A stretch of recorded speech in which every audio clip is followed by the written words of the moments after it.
How to find a store using Macy's Store Locator. Hi everyone, I'm here to assist you today. Without any delay, let's jump right in. First, open Macy's on your device.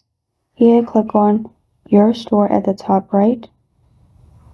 After you click on Your Store at the top right corner of your screen, it will lead you to this page. Here, add your address or zip code.